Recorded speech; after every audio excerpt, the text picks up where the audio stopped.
Hi ma'am. Hello అండి. Ma'am అందరూ ఘీ తినడం మంచిదే అంటారు. అసలు ఘీ తినడం మంచిదే అంటారా? ఘీ అనేది చాలా చాలా మంచిది. ఎందుకంటే మనం కంపేర్ చేసుకుంటే ఆయిల్స్‌లో, ఫ్యాట్‌లో హ్మ్. ఆయిల్స్‌లో కంటే టాప్ ప్లేస్‌లో మనకు ఆలివ్ ఆయిల్ ఉంటుంది. బెస్ట్ కోల్డ్ ప్రెస్డ్ ఆయిల్స్ అని చెప్తాము. హ్మ్. తర్వాత మనం ఘీ అనేది యూజ్ చేసుకోవచ్చు. కానీ ఇక్కడ ఏంటంటే చాలా మంది బుల్లెట్ కాఫీ అని చెప్పేసి కాఫీలో 1 టీ స్పూన్ ఆఫ్ ఘీ యేసుకొని తాగడము. అవును. లేకపోతే 1 టీ స్పూన్ ఘీ మంచిదని చెప్పేసి మార్నింగ్ లేవగానే ఒక టీ స్పూన్ ఘీ తీసుకోవడం చేస్తూ ఉంటారు. ఫస్ట్ ఆఫ్ ఆల్ ఏంటంటే మనం మార్నింగ్ లేవగానే హెల్తీ ఫ్యాట్స్ మన బాడీకి ఇవ్వడం వల్ల బెనిఫిట్ అయి ఉంటుందండి. హ్మ్. ఆ హెల్తీ ఫ్యాట్స్‌ని మనం డ్రై ఫ్రూట్స్ తీసుకొని కూడా తీసుకోవచ్చు. లైక్ ఒక 4 బాదంలు, అవును. 2 అక్రోట్లు కూడా తీసుకొని మనం హెల్తీ ఫ్యాట్స్ తీసుకోవచ్చు. హ్మ్. లేదు అని అనుకున్న వాళ్ళు కాఫీ తాగే అలవాటు ఉంది అని అనుకున్న వాళ్ళు బ్లాక్ కాఫీలోనేనండి మిల్క్ యాడ్ చేయకుండా 1 టీ స్పూన్ ఆఫ్ ఘీ తీసుకోవడం వల్ల కాఫీతో పాటు మనకి హెల్తీ ఫ్యాట్స్ యాడ్ అవుతాయి కాబట్టి అది కూడా ఒక రకంగా మనకు వెయిట్ లాస్ జర్నీలో బెనిఫిటే ఉంటుంది. ఎందుకంటే కాఫీ మనకి ఎనర్జిటిక్‌గా ఉండేటట్టు చేస్తుంది.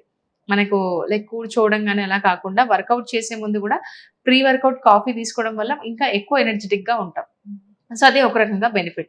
కానీ డైరెక్ట్‌గా నేను ఘీ తీసుకుంటే మంచిదని జెప్పేసి అన్నంలో ఘీ యేసుకొని మళ్ళీ ప్రతిసారి ఒక డే మొత్తంలో ఒక 10 టీ స్పూన్స్ ఆఫ్ ఘీ తీసుకోవడం, 5 టీ స్పూన్స్ ఆఫ్ ఘీ తీసుకోవడం వల్ల by the end of the day మన బాడీలోకి వచ్చేది చాలా క్యాలరీసేనండి. అవును. బై ది పుట్టిన యాహ్! పిల్లలకి ఎక్కువ అన్నంలో ఘీ యేసి యెస్. తినిపిస్తూ ఉంటారు అది కదా ఓకే. మేడం. ఎందుకంటే హెల్తీ హ్మ్. ఫ్యాట్స్ వాళ్ళకవసరం. ఎదిగే పిల్లలు కాబట్టి హ్మ్. ఫైన్. కానీ మన ఏజ్ వాళ్ళు వెయిట్ గెయిన్ ఉన్న వాళ్ళు వెయిట్ లాస్ కోసం ఘీ యూజ్ చేస్తున్నారంటే దట్ ఈస్ రాంగ్. హ్మ్. ఎందుకంటే వెయిట్ లాస్ జర్నీలో first of all important thing ఏంటంటే calorie deficit, balanced meals. Vegetables గాని, హెల్తీ ఫ్యాట్స్ గాని చాలా హెల్ప్ చేస్తాయి. Fibre and fats and carbs, proteins ఇవన్నీ బాగా హెల్ప్ చేస్తాయి. కానీ ఘీ ఎళ్లి మన బాడీలో ఫ్యాట్ కట్ చేయదు. హ్మ్. చాలా మంది నా క్లయింట్స్ కూడా అడుగుతూ ఉంటారు. బయట అందరూ ఘీ యూజ్ చేయమని చెప్తున్నారండి. ఘీ అవును. హెల్తీ అని చెప్పేసి. మీరేంటి ఘీ నాకు చెప్పట్లేదు. ఓన్లీ 5 గ్రామ్సే చెప్తున్నారు. లేకపోతే కాఫీలో తీసుకోమని చెప్తున్నారని చెప్పేసి. హ్మ్. నేను ఒకటే చెప్పాను. ఘీ హెల్తీయే. చాలా చాలా బెనిఫిట్స్ ఉంటాయి ఘీ తీసుకోవడం వల్ల. హెల్తీ ఫ్యాట్స్ అని కూడా చెప్పొచ్చు. నేచురల్‌గా మనకు దొరుకుతుంది. సో, ఘీలో మనకు కొన్ని వాల్యూస్ కూడా ఉంటాయి. Nutrition values. కానీ ఘీ మంచిదని చెప్పేసి by the end of the day అది ఫ్యాటే కదా! కానీ రెగ్యులర్‌గా తీసుకొని 5-6 టీ స్పూన్స్ హ్మ్. తీసుకుంటాము అంటే గనక not correct. So, you can use ghee. Sometimes మనం వెజిటబుల్స్ కర్రీలో కూడా ఘీ ఏసి కూడా కర్రీ చేయొచ్చు ఆయిల్ బదులుగా. సో, అదొక మంచి ఆప్షన్ అని చెప్పొచ్చు. కానీ ఎక్కువ యూజ్ చేయడం వల్ల by the end of the day మనకి ఫ్యాట్ కాబట్టి క్యాలరీస్ వస్తాయండి. హ్మ్. Okay madam. అలాగే మనం యాహ్! వెయిట్ లాస్ అవ్వాలనుకున్న వాళ్ళు బేసిక్‌గా మనం ఎలాంటి ఫుడ్స్ తీసుకోవాలి? బేసిక్‌గా చూడండి వెయిట్ లాస్ అవ్వాలనుకున్న వాళ్ళు ఫస్ట్ షుగర్‌ని కట్ చేయాలి వాళ్ళ డైట్‌లో నుంచి. Hmm. Sugar is a big enemy అంటారు. ప్రతి ఒక్కసారి షుగర్ కట్ చేయాలి అని అంటే గనక ఎక్కువ ఇంటేక్ తీసుకున్న వాళ్ళు. హ్మ్. మెయిన్‌గా అవాయిడ్ చేయాల్సిన ఫుడ్స్ ఏంటంటే షుగర్ అండి. హ్మ్. అది ఏజింగ్ ప్రాసెస్‌ని గూడా మనకు ము ముఖం మీద ముడతలు రావడం గూడా ఎక్కువ చేస్తుంది. షుగర్ చాలా ఎఫెక్ట్ చేస్తుంది మన బాడీని. హ్మ్. సో, మరీ అవాయిడ్ చేయాల్సిన అవసరం లేదు. లిమిటెడ్ క్వాంటిటీలో తీసుకుంటే ఏం కాదు. హ్మ్. సెకండ్ వచ్చేసి ప్రాసెస్డ్ ఫుడ్. హ్మ్. ప్రాసెస్డ్ అంటే మనకు బయట ప్రాసెస్డ్ ఫుడ్ ఎంతో దొరుకుతూ ఉంటది. అవును. సో, అది ఖచ్చితంగా అవాయిడ్ చేయాలి. అంటే చిప్స్ కావచ్చు, బేకరీ ఫుడ్స్ కావచ్చు, హ్మ్. ఇవన్నీ అవాయిడ్ చేస్తూ ఉండాలి. మనం జంక్ సో, ఫుడ్ కూడా ఎక్కువ జంక్ తీసుకుంటూ ఫుడ్. ఉంటాం కదా! యెస్. పిజ్జా, బర్గర్ ఇలాంటివి యాహ్! కూడా యాహ్! తీసుకుంటూ ఉంటాం. Home made is fine. హ్మ్. హోమ్ మేడ్ మనం నేచురల్ బ్రెడ్‌తో చీజ్ స్లైస్ పెట్టి, వెజిటబుల్స్ పెట్టి తీసుకుంటే ఫైన్. హ్మ్. ఇక్కడ మైనీస్ యూజ్ చేస్తారు బయట అవును. పిజ్జాలలో, బర్గర్‌లలో. ఆ మైనీస్ గురించి చాలా వీడియోస్ కూడా చూసి ఉంటారు. హ్మ్. మైనీస్‌లో వచ్చేసి ఆల్‌మోస్ట్ ఫ్యాట్స్ ఉంటాయి. ఆయిల్‌తో చేస్తారు. అది అస్సలు హెల్తీ కాదు. హ్మ్. సో, మైనీస్ చేస్తారు టేస్ట్ కోసం.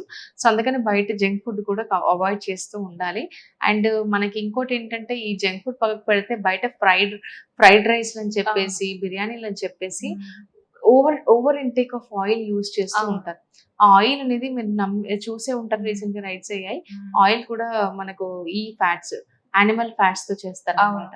యానిమల్ తోలు ఉంటుంది కదా! హ్మ్. దాంతో హ్మ్. ఫ్యాట్స్ అనేది ఆ ఆయిల్ అందుకే వాళ్ళకి తక్కువ ఖర్చుకు దొరికేస్తుంది. హ్మ్. మన ఇంట్లో యూజ్ చేస్తే అంత ఆయిల్ యూజ్ చేస్తామా? చేయం కదా! లేదు. బయట ఆయిల్ అంతా గుమ్మాలు పోస్తూనే ఉంటారు. హ్మ్. అదంతా వాళ్ళకి చాలా తక్కువ అమౌంట్‌లో దొరుకుతుంది కాబట్టి ఎక్కువ యూజ్. అవన్నీ మన బాడీలోకి వెళ్తే ఇన్‌ఫ్లమేషన్ లీడ్ అవుతుంది. ఈ హ్మ్. ప్రాసెస్డ్ ఫుడ్ వల్ల కావచ్చు, షుగర్ వల్ల కావచ్చు, బేకరీ ఫుడ్స్ వల్ల కావచ్చు, అండ్ ఈ అన్‌హెల్తీ ఫ్యాట్స్ వల్ల కావచ్చు, హ్మ్. మన బాడీలోకెళ్ళిన తర్వాత ఇన్‌ఫ్లమేషన్ అంటే ఒక రకమైన మంట ఇన్‌ఫ్లమేషన్ స్టార్ట్ అవుతుంది. అది మెల్లిమెల్లిగా వెయిట్ గెయిన్‌కి లీడ్ అవుతుంది. డయాబెటిస్‌కి లీడ్ అవుతుంది. ఆడవాళ్ళలో హ్మ్. పీసీఓఎస్ ప్రాబ్లమ్స్, థైరాయిడ్ ఇలాంటి ప్రాబ్లమ్స్ కూడా ఫేస్ హ్మ్. చేస్తూ ఉంటాం. సో, బయట ఇది చాలా ఆయిల్స్ అనేవి ఇంపార్టెంట్. మళ్ళీ ఆల్రెడీ యూజ్ చేసిన ఆయిలే మళ్ళీ వాడుతూ ఉంటారు మేడం. దాని వల్ల Exactly. కూడా హెల్త్ ప్రాబ్లమ్స్ చాలా వస్తూ చాలా ఉంటాయి. 100% అండి.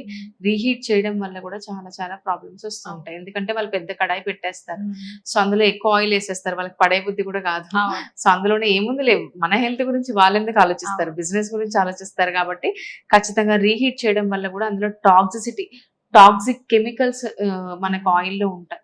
సో అవి ఖచ్చితంగా మన బాడీని ఎఫెక్ట్ చేస్తుంది, ఇన్ఫ్లమేషన్ లీడ్ అవుతుంది మన బాడీలో.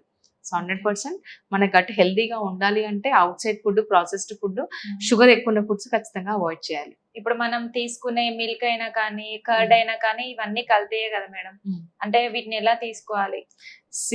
మనకు రీసెంట్ గా న్యూస్ లో కూడా చూస్తున్నాం, పనీర్ కూడా అన్హెల్దీ. అవును. లైక్ అన్హెల్దీ అని కాదు, paneer is healthy. Mm. Repeat, paneer హెల్దీయే కానీ పనీర్ కూడా అన్హెల్దీ చేసేస్తున్నారు. అంటే ఫేక్ పనీర్ ని ఇంక్లూడ్ చేస్తున్నారు. మీరు సపోజ్ టిఫిన్ సెంటర్స్ కి వెళ్తే పనీర్ ఎంతగా యాడ్ చేస్తారంటే ఒక 200 grams పనీర్ యాడ్ చేసేస్తారు. అది కాస్ట్ వచ్చేసి, దోశ తీసుకుంటే పన్నీర్ దోశ కాస్ట్ వచ్చేసి 80 రూపీస్ ఉందనుకోండి, మరి అందులో మనకు బయట కొంటే 200 రూపీస్ వచ్చే పన్నీర్ని వీళ్ళు ఇందులో యాడ్ చేస్తారు. ఎందుకు ఇంత మోతాదులో యాడ్ చేస్తారంటే వాళ్ళకి ఫేక్ పన్నీర్, చాలా తక్కువ కాస్ట్ పన్నీర్ దొరికేస్తుంది. కేజీ మనం బయట 800 పన్నీర్ ఉంటే వాళ్ళకి కేజీ 150 రూపీస్ లోనే దొరుకుతుంది. సో ఇది ఫేక్ పన్నీర్ తీసుకోవడం వల్ల మన బాడీలో హార్మోన్ ఇంబాలెన్స్ కూడా అవుతుంది. సో ఇంకోటి ఏంటంటే మన గట్ హెల్దీగా కూడా ఉండదు డైజెషన్ చేయాలంటే. ఎందుకంటే ఇందులో మిల్క్ సాలిడ్స్ కానీ, పామ్ ఆయిల్ కానీ, అన్హెల్దీ ఫ్యాట్స్ కానీ యూజ్ చేసి పన్నీర్ ఎక్కువ రోజులు స్టోరేజ్ ఉండేటట్టు చేస్తున్నారు. సో ఈ ఫేక్ పన్నీర్ ని మనం టెస్ట్ చేయాలంటే కూడా నేను చాలా వీడియోస్ లో కూడా చెప్పాను ఎలా టెస్ట్ చేసుకోవాలి ఏంటి అనేది. సో బయటికి వెళ్ళినప్పుడు టెస్ట్ చేసే అంత సీన్ లేదు. బట్ ఏంటంటే వీలైనంత వరకు పన్నీర్ మనం ట్రస్టెడ్ దాంట్లోనే తీసుకోవడం, అంటే లైక్ ప్యాక్డ్ వన్ కానీ అది తీసుకోవడం కానీ బెటర్ అండి. హోమ్ మేడ్ పన్నీర్ తయారు చేసే వాళ్ళ దగ్గర కూడా ఫేక్ దొరుకుతుంది ఇప్పుడు. సో రీసెంట్ గా ఓల్డ్ సిటీలో రైడ్స్ అయ్యాయి.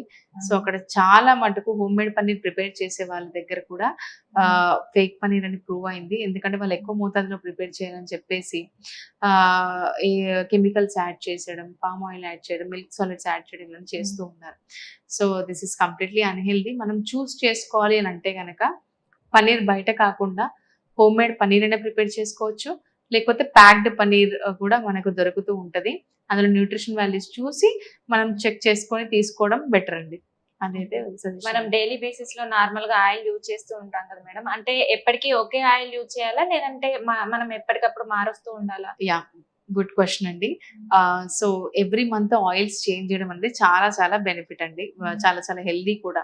సపోజ్ ఈ month rice bran oil use చేశారు, next month olive oil use చేయడం, కోల్డ్ ప్రెస్డ్ ఆయిల్ యూజ్ చేయడం, కోకోనట్ ఆయిల్ యూజ్ చేయడం, పీనట్ ఆయిల్ యూజ్ చేయడం కూడా చాలా చాలా మంచిది. చేంజెస్ చేస్తూ ఉంటే కూడా చాలా మంచిదండి. ఒకటే ఆయిల్ ని, రిఫైన్డ్ సన్ఫ్లవర్ ఆయిల్ అని చెప్పేసి ఒకటే ఆయిల్ ని కాకుండా you have to keep on change. But A oil use చేసినా క్వాంటిటీ మాత్రం చాలా చాలా ఇంపార్టెంట్. మేడం ఇప్పుడు మీరు చెప్పినట్టుగా రైట్స్ చాలా అయ్యాయి, దాని వల్ల మన బాడీకి ఎలా ఇంపాక్ట్ అవుతుంది? చూడండి, మనము రీసెంట్ గా చూసాము, చికెన్ కూడా ఆల్మోస్ట్ 1 month కూడా స్టోరేజ్ పెట్టేసి డీప్ ఫ్రిడ్జ్ లో పెట్టేసి యూజ్ చేస్తూ ఉన్నారు. మన వాళ్ళు ఏంటంటే చికెన్ బిర్యానీ అని చెప్పేసి ఇష్టంగా తీసుకుంటూ ఉంటారు. ఖచ్చితంగా అది ఎఫెక్ట్ అవుతుంది. నాన్ వెజ్ వీలైనంత వరకు బయట అవాయిడ్ చేయడమే బెటర్ అండి. అండ్ సెకండ్ థింగ్ వచ్చేసి, చికెన్ పక్కకు పెడితే మటన్ దగ్గరికి వస్తే కుక్క మాంసం కూడా యూజ్ చేశారు కొన్ని హోటల్స్ లో.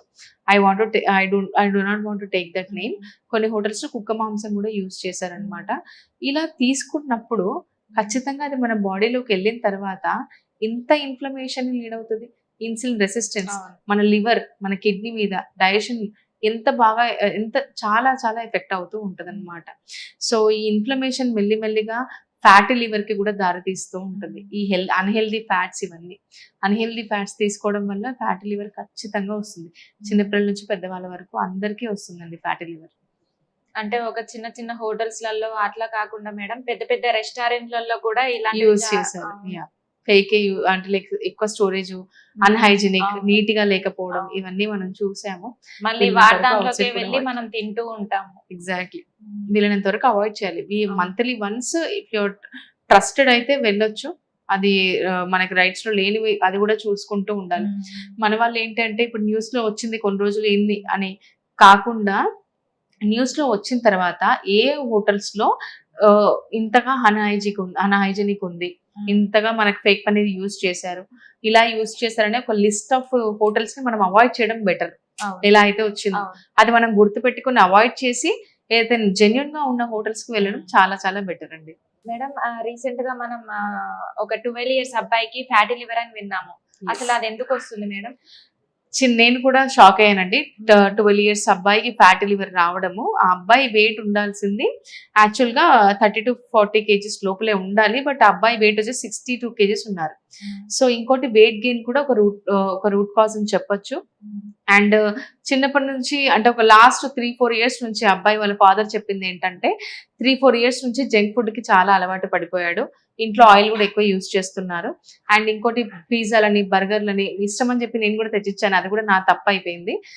ఇంకోటి పనీర్ ఎక్కువ యూజ్ చేయడం. అంటే బయట ఫేక్ పనీర్ దొరుకుతుందని నాకు తెలియక నేను తీసుకురావడం ఇలాంటివి చేశాను. నా నుంచి కూడా మిస్టేక్ అయింది. బట్ మా అబ్బాయికి క్రేవింగ్స్ ఎక్కువైపోయాయి. ఎక్కువ ఫుడ్ తింటున్నాడని లావుగా అంటే పిల్లలు ముద్దుగా ఉంటారని అనుకున్నాను. బట్ ఇలా హెల్త్ ఇంపాక్ట్ అవుతుందని నాకు తెలియలేదని చెప్పేసి. ఎప్పుడైనా చూడండి బక్కగా ఉంటేనే హెల్తీగా ఉంటాం. మన వాళ్ళు ఏమనుకుంటారంటే పిల్లలు లావుగా ఉంటేనే హెల్దీ అని అనుకుంటారు. ఒక అపోహలో ఉంటారు. ఎంత బక్కగా ఉంటే అంత హెల్దీ. బట్ మనము లావుగా ఉన్నా కూడా కొంతమంది జీన్స్ బట్టి కూడా లావుగా ఉంటారు. సో లావుగా ఉన్నా కూడా మనం ఎలాంటి ఫుడ్ ఇస్తున్నాం పిల్లలకి అనేది ఒక రకంగా మనం చూడటం చాలా బెటర్. అండ్ ఫ్యాటీ లివర్ లో కూడా 3 స్టేజెస్ ఉంటాయి. Grade 1 fatty liver, grade 2, grade 3.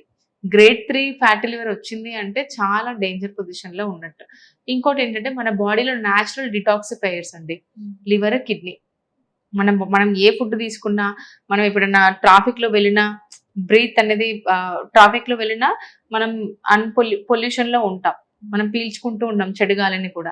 చేతులు కడగకుండా అన్నం తిన్నప్పుడు కానీ, మనం ఏదైనా తెలియకుండా చేసిన థింగ్స్ కూడా మన బాడీలోకి వెళ్ళిన తర్వాత డైజెషన్ అయిన తర్వాత ఈ కెమికల్స్, ఈ టాక్సిసిటీని అంతా క్లీన్ చేసేది లివర్, కిడ్నీ. సో ఈ 2 ఆర్గాన్స్ అనేది major organs in our body. వీటన్నిటిని మనం చాలా జాగ్రత్తగా చూసుకోవాలి. వీలైనంత వరకు నా సజెషన్ అయితే నాన్ వెజ్ అవాయిడ్ చేయడం బెటర్ అండి. వెజ్ సోర్సెస్ లోనే మనకు ప్రోటీన్ తక్కువ దొరుకుతుంది. ప్రోటీన్ ఎక్కువ కావాలి అని అనుకున్న వాళ్ళు చికెన్ బ్రెస్ట్ ఇంక్లూడ్ చేయొచ్చు, ఫిష్ ఇంక్లూడ్ చేయొచ్చు. బట్ వీలైనంత వరకు నాన్ వెజ్ కాకుండా వెజ్ సోర్సెస్ లోనే మనకు సోయా బీన్స్ లో కానీ, సోయా చంక్స్ లో కానీ, అండ్ లైక్ టోఫులో కానీ ప్రోటీన్ పుష్కలంగా దొరుకుతుంది. ఆ తర్వాత సెకండ్ స్టేజ్ లో పప్పు ధాన్యాలు, paneer, milk and milk products మనకు వచ్చేస్తాయి. సో ఇలా మనం వెజ్ సోర్సెస్ ని యూజ్ చేసుకున్నా కూడా ప్రోటీన్ దొరుకుతుంది. ఇవన్నీ కాదు వెజిటేరియన్స్ ఉన్నాము మేము, నాన్ వెజ్ తినలేకపోతున్నాము అని అనుకున్న వాళ్ళు వే ప్రోటీన్ ఇంక్లూడ్ చేయొచ్చు. 1 స్కూప్ ఆఫ్ వే ప్రోటీన్ లో మనకు 23 గ్రామ్స్ ఆఫ్ ప్రోటీన్ దొరుకుతుంది. సో అలా అయినా ప్రాపర్ గా చూస్ చేసుకోవచ్చు. సో మెయిన్ గా ఫ్యాటీ లివర్ ని ఓవర్కమ్ చేయాలి అంటే water intake must. Amla, lemon తరచుగా యూస్ చేస్తూ ఉండాలి. Natural anti oxidant rich food include చేస్తూ ఉండాలి. మెయిన్ గా వెజిటేబుల్స్ ఇంటేక్ ఎక్కువ ఉంటూ ఉండాలి. ఇలా తీసుకోవడం వల్ల కొంచెం కొద్ది గొప్ప మనకు ఫ్యాటీ లివర్ గ్రేడ్ 1 నుంచి గ్రేడ్ 2 కూడా వెళ్లకుండా మనం ప్లాన్ చేసుకోవచ్చు. హెల్దీ లైఫ్ స్టైల్ అడాప్ట్ చేసుకోవడం. Main workouts. బాడీ మూవ్మెంట్ అనేది చాలా చాలా ఇంపార్టెంట్. సెకండ్ థింగ్ వచ్చేసి post meal walks. Post meal walks అంటే ఏంటంటే తిన్న తర్వాత ఇమీడియట్ గా వాకింగ్ చేయకూడదండి. తిన్న తర్వాత బ్రేక్ఫాస్ట్ కావచ్చు, లంచ్ కావచ్చు, డిన్నర్ కావచ్చు, తిన్న తర్వాత 20 మినిట్స్ తర్వాత పోస్ట్ మీల్ వాక్ చేయాలి. పోస్ట్ మీల్ వాక్ కూడా గంటలు చేయాలా అన్నట్టు చాలా మంది అవాయిడ్ చేస్తూ ఉంటారు. పోస్ట్ మీల్ వాక్ వల్ల చాలా బెనిఫిట్స్ ఉంటాయి. 20 మినిట్స్ చేస్తే చాలు. 3 టైమ్స్ 3 మీల్స్ తీసుకున్న తర్వాత 20 మినిట్స్ ఆగి పోస్ట్ మీల్ వాక్ వెళ్ళడం. అలా చేయడం వల్ల బ్లడ్ షుగర్ లెవెల్స్ కంట్రోల్లోకి వచ్చాయి. వెయిట్ లాస్ లో హెల్ప్ అవుతుంది. ఇన్సులిన్ సెన్సిటివిటీ పెరుగుతుంది. గట్ హెల్దీగా కూడా ఉంటుంది. ఇది రీసెంట్ స్టడీస్ అండి. చాలా బెనిఫిట్స్ ఉన్నాయి. పోస్ట్ మీల్ వాక్స్ అనేది చాలా చాలా ఇంపార్టెంట్. ఫ్యాటీ లివర్ ఉన్న వాళ్ళు, గట్ హెల్దీగా ఉండాలనుకున్న వాళ్ళు, డయాబెటీస్ లో ఉన్న వాళ్ళు, ఏ ప్రాబ్లం ఉన్నా పీసీఓడి, పీసీఓఎస్ ఫీమేల్స్ కూడా పోస్ట్ మీల్ వాక్స్ అనేది స్టార్ట్ చేయడం చాలా చాలా ఇంపార్టెంట్, మ్యాండేటరీ అని చెప్పొచ్చు. Okay madam, thank you so much. మంచి ఇన్ఫర్మేషన్ అందించారు. అంటే ఎలాంటి ఫుడ్ తీసుకోవాలి, ఎలాంటి ఫుడ్ తీసుకోకూడదు అనే దాని గురించి చాలా బాగా ఎక్స్ప్లెయిన్ చేశారు madam. Thank you so much. Thank you అండి. అలాగే 90 డేస్ ప్రోగ్రామ్ లో జాయిన్ అవ్వాలనుకున్న వాళ్ళు, మేడం ని కన్సల్ట్ అవ్వాలనుకున్న వాళ్ళు కింద స్క్రోల్ అవుతున్న నెంబర్ కి కాల్ చేయండి. Thank you so much.